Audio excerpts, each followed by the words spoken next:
It's all about humanity.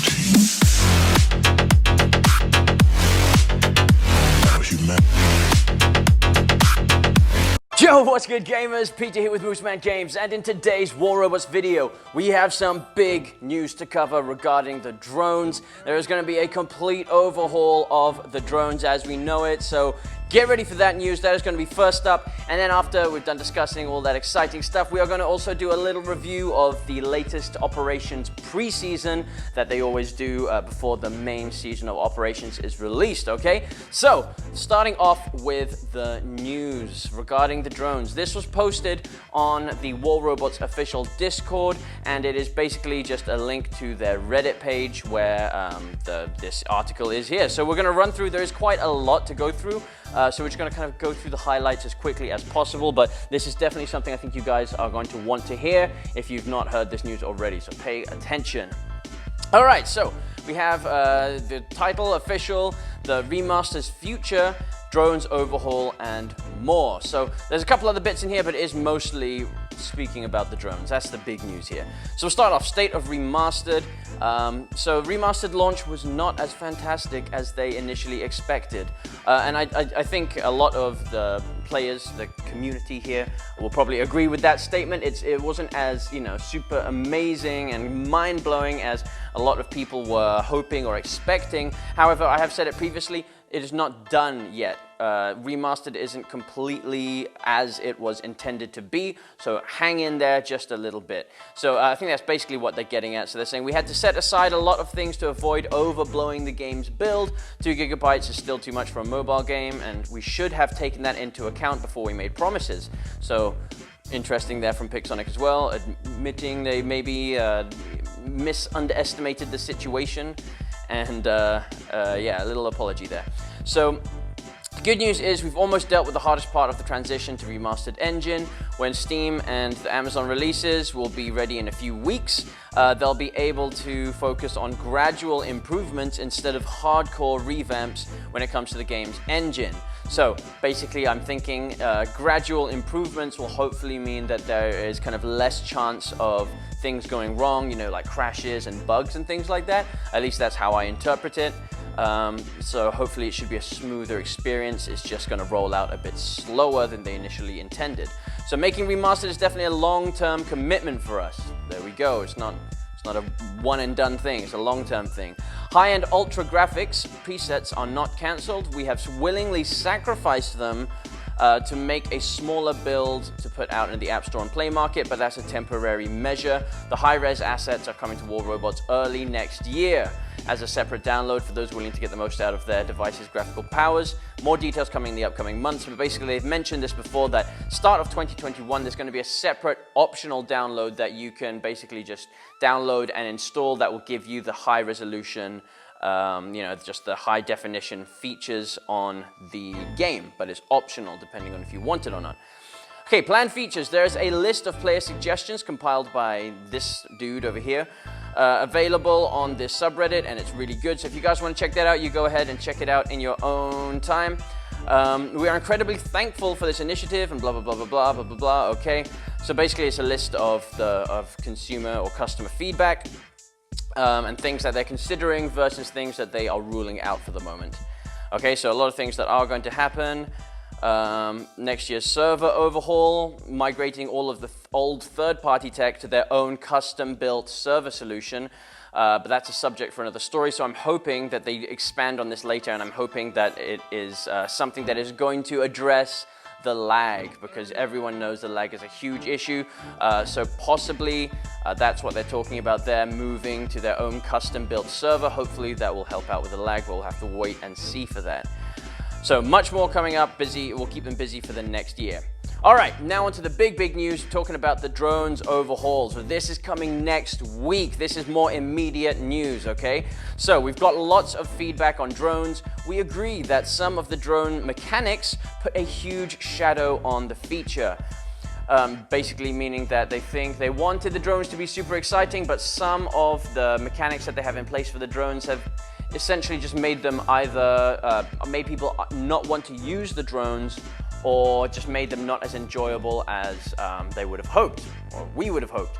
So we're preparing for a big round of tweaks for drones to make them more affordable and approachable. Okay, so key changes. This is the stuff to pay attention to. Drone power cell deployment cost is to be removed, hands down completely. So I had a feeling they were going to do this because they kept testing them in the weekends where they're like drones cost 0 power cells over this weekend, and I figured that they were testing it to see if that increased the drone usage or not. And from this feedback, I'm guessing that when there was 0 power cell usage, a lot more people were using their drones. And so they've gone with the executive decision to completely remove the cost of power cells to launch your drones. So drones are going to be free to launch. 0 power cells, period. That is some amazing news, guys. Big step in the right direction. Randomized drone energy capacity to be removed. To be removed. No! Okay, sorry, got a bit too excited just there. To be removed, guys. So, yeah, it is what it is. There is going to be no more random energy capacity, which again was something that we fed back to them, and they have heeded our words. What's going on? Yeah, and so basically there is going to be a set capacity. So as they kind of go on to state here, all new drones will come with the maximum possible energy slots, and all of the old ones that people have already bought will be bumped up to their maximum already. So if you got a drone and you got a low energy capacity, it's going to be bumped up to the max. So that is another awesome piece of news, all right? More microchips. Daily tasks with consistent microchip rewards will start appearing in your task log. So simple one, but again, getting us microchips on the daily, which is something that we kind of expected from the start. More good microchips. T3 microchips will start appearing in the chip store. So previously you only get T1 and T2, the gray and the blue ones. Now we're talking about getting the purple ones, the tier 3 more powerful, more rare microchips in the store for you to purchase, so you don't have to rely on combining microchips, just making them more available for the average player. Certain rare chips also have higher chances of appearing. We will publish the list once the update goes live, so keep your eyes peeled for that. Cheaper microchip store. Microchip store refresh cost will be greatly reduced. 50 for the first refresh of the day, 100 for the second, and 200 for all subsequent ones. So it used to just increase and increase and increase forever until it got to like 1,000 gold or something stupid.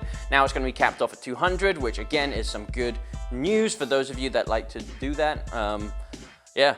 Next up, better control over chip merging. So fusing 15 microchips together of the same name will give you the same microchip with a higher tier, which I think this is something that I've heard some other YouTubers talk about. I'm pretty sure I heard Manny Gaming discuss this as well as other people, and it just makes sense. If you have 15 of the same type of microchip, you should be able to predict the outcome. You should be able to combine them to get 15 of the same one of the same type of microchip, okay? Just with a higher tier.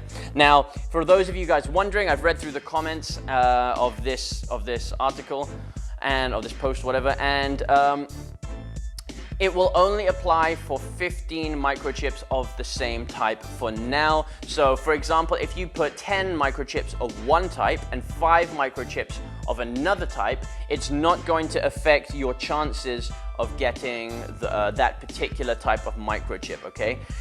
It will only give you that type of microchip if you have 15 or all of the same type, okay? It doesn't matter if you have like 14 of the same type and one different one, it's still gonna give you a random microchip, okay? It doesn't change the odds unless you do all 15 of the same type, okay? They did, however, say that that was something they're considering in future, like increasing the chances of what chip you get as an outcome, depending on what types of chips you put in, but not yet. That's something in the future. Okay, next up, balance changes. Status effects from A-type microchips will be tuned down. There are lots of complaints on their meta-breaking effect, so we are addressing this directly. Yeah, I would have to agree with that. In my personal experience, my best drone is the one with the A-type chips that has suppression, freeze, and lockdown, and it applies it really quickly. And I do have, while I'm enjoying using that and getting the most out of that, I do agree that it is too quick and it needs to be toned back a bit. So I do think this is a positive balance tweak. On one non-entirely positive tweak. Not one non-entirely positive tweak. chip progression curve will be adjusted with tier 1 to tier 2 chips getting slightly weaker. Details on this part will be available in the weekend's test server, so if you're on the test server, definitely keep an eye out for that this weekend. All of these changes will go online next week. There will be a separate announcement once everything's ready, so stay tuned. So those are the main things, and there's a little message that I did want to read at the bottom from Pixonic as well, saying, here's one thing I want to finish this post with. We are very committed to War Robots, and we care about it deeply. We want this game, and particularly its community, to be the best place to be in, so we'll do our best to make that the case. We're also crazy excited for what we have prepared for the upcoming events. By the way, guys, Halloween event is still on from what I'm hearing. So we've only got a few days left of this current event, and I believe they will start rolling out a little Halloween event after that. So keep an eye out for that. Apparently they've got some crazy exciting things coming for the upcoming events, and some things that our content team have been cooking up until this moment will go online later this week. So we really hope you guys will enjoy that. Let's keep going. So that is it for this update. Sorry it's been long, but there's a lot to talk about and some very exciting stuff here in this update right now. So yeah, that is that. And overall, I think what this says among everything is actually that Pixonic are listening, or starting to listen to its community. Because people complained a lot about the drones, and rightfully so. There was a lot that they were kind of messing up. And I like this kind of approach of having more communication between them and us, just updating us on the situation. If there's something that hasn't gone to plan, it's okay to admit that to us. In fact, it's probably a good thing, like they said, if it hasn't gone quite as well as they expected.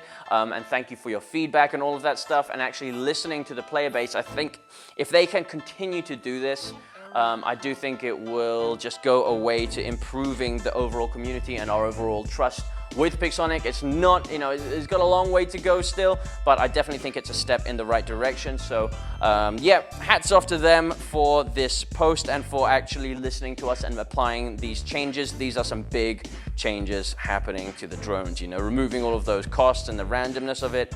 Big step in the right direction. So yep, keep it up, guys. That is good. Next up, we're going to jump in and do a quick review of this operations preseason. There's nothing too extremely exciting going on with it, so it is just going to be a quick overview. So we're going to jump in here to the pass, and we'll see this is what you will be getting if you pay for this operations pass. So got Olga, the old Phantom pilot, okay? I guess if you run a Phantom and you haven't got one, that's good stuff. She is a good pilot. Blue chips, skin for the tier, power cells, that's the same. A bunch of gray chips, different types. Ao Jun skin. Is there going to be many Ao Juns after this legendary nerf? I don't know. Another Phantom skin in there. A Blitz skin. Don't even talk to me about the Blitz. I'm still unhappy with the situation with the Clive nerf. Keys, 1900 keys. So that's a good chunk of keys you're getting there. Wasp, which is, we will take a closer look at that in a second, but the Wasp is a pretty good drone there. Imitating rocket shooter to go with your Wasp, tier 3. Gold is the same, 2,700. Silver is the same, 27 million. Platinum is back in the operations. They removed it last time. I was not happy about that. They've put it back in, not as much as it used to be. It was 600, then they increased it to about 700, and now it's down to 450. I would like to see more Platinum, guys. And then the rest of it, we've got 2 Stellar Halos. The Stellar Halos, guys, the shotguns have taken a huge nerf, too much in my opinion. They wanted to make them less meta, and they've definitely done that to the extreme. Halos, I wouldn't run a Halo. It just kind of sucks since the nerfs. So I'm not at all swayed by the prospect of having a Halo from this. The main thing for me would be the resources, so the gold, platinum, and silver, the keys, and of course the Wasp drone, which we will take a look at now. But yeah, I think it would be better if they included more platinum, guys. We don't need that many gray chips. My suggestion would be to remove a bunch of the gray chips and replace it with platinum, because I do understand that you've got a, you've only got 50 levels. There's only so much you can fit into 50 levels, and with, the new drones and chips, you need to make space for those. But platinum is really important still in the game, guys. It's hard to get. I would say you'd be better off removing some of the gray chips, increasing the amount of blue chips to replace the gray chips that you're missing out on, and then increasing the platinum. That would be my suggestion. So the Wasp. This is what we're dealing with, 32 battery capacity. It is a shooting drone, so it has a built-in weapon with explosive shells. It's got one arms controller type, being your gun one, 5 A-type effects, and 2 B-type. So the A-type ones are the ones like your suppression, your lockdown, freeze, and stuff like that. 5 of them is a lot. Those are, in my opinion, by far the most effective types of chips that you can have. And so to have 5 of them, has the potential to be very powerful if you use that properly. You could just, I mean, I know they are adjusting the A-type effectiveness for the A-type chips, but still, with 5 of those, you can do you can mess some people up. You can make your bots really powerful. You know, by stacking different effects on there. You know, you could stack freeze or stack suppression or lockdown, and you could just freeze, lockdown, suppress people in a couple shots. And then 2 B-types. So that is definitely something that is, if you're into drones, definitely worth considering. Other than that, there is one other change to which I can think to bring up, which is that it is only 10 days long, this operation season. 50 levels, as you can see, they have filled up all 50 levels. So before there was 41, then there was a gap, then there was 43, then there was a gap. Now we have all 50 levels filled up, but only 10 days to accomplish it. However, I have been seeing comments from other people saying that the amount of experience required to level up is significantly less. And if that is the case, then this isn't that much of a bad thing, I guess. If it is the case that it takes less experience to reach level 50. But yeah, if it is the same experience as before, no chance. I think most people aren't going to hit level 50. But anyway, is what it is. Let me know down in the comments, what do you think about the changes to the drones? What do you think about this drone's overhaul that is going to be coming to us very soon within the next week? Let me know in the comments down below. My personal thoughts, you know my thoughts. I think it definitely is a big step in the right direction. Keep going, Pixonic, with listening to your customer base and just being open with communication. I really think it will help the game and customer satisfaction. So yeah, let me know in the comments what you think about that. And also, if you plan to pick up this season of operations, let me know again in the comments down below. I'm curious to see who is still buying these operations these days. I feel like they've kind of lost a lot of their excitement, as of recent. So I'm curious to see, are a lot of you guys still buying operations or not? As for me, the only thing tempting me is the Wasp drone. Other than that, I don't think I'll be picking this season operations up. That's all for this video, guys. Thank you so much for watching. If you enjoyed the video, leave me a like and help me hit my 500 subscriber goal, guys. Hit that subscribe button if you haven't done so already and you're watching this video. Hit the subscribe button. We're going to have a 500 subscriber celebration live stream planned when that day eventually comes. So yeah, let's get me to that goal. And yeah, have a great day, guys. I'll see you in the next video. Peace.